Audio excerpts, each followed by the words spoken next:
बोलते हैं और इसको बेस बोलते हैं। ठीक है, चलिए अब डायरेक्ट क्वेश्चन में चलते हैं। ठीक है, क्वेश्चन में कह रहा है 15 पुट ए बराबर 8। अब देखिए पुट ए बराबर क्या होगा, या 8 का 8 रहेगा, या मल्टीप्लाई में गुना में तो इधर भागा में आ जाएगा। ठीक है, ये आपने पिछले क्लास में आई होप पढ़ा होगा।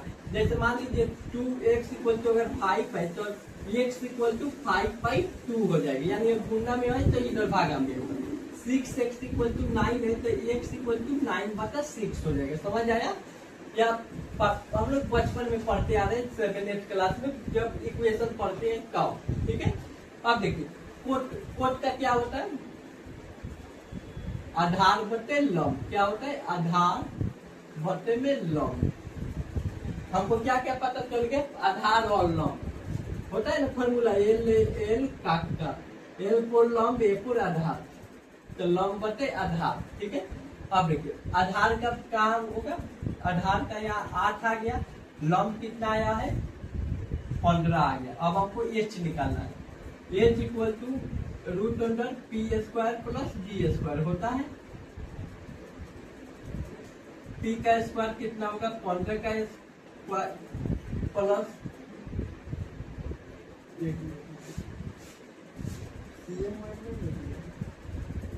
चलिए 15 का स्क्वायर, h इक्वल टू 15 का स्क्वायर और b इक्वल टू 8 का स्क्वायर।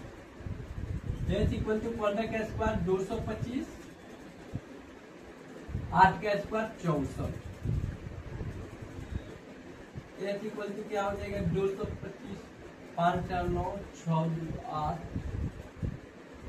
9 6 2 8 289। h इक्वल टू 289 17 का स्क्वायर है, यानी h का वैल्यू हमारा क्या आया 17 आया। समझ आया, h हमारा 17 आया। अब क्या पूछा है, साइन ए।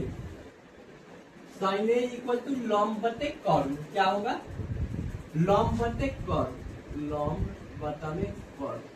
लंब कितना दे दिया है 15 और कौन 17। उसके बाद कॉट ए पूछ रहा है, कॉट ए तो मैंने पहले ही निकाल दिया, कॉट ए 8 बचे 15 ही होगा, कॉट ए पूछ रहा है।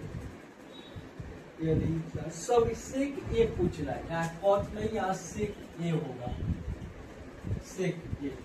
अब देखिए कोस थीटा का क्या होता है, लंब बटे आधार बटे कोण, तो इसका अपोजिट हो जाएगा कोण बटे आधार।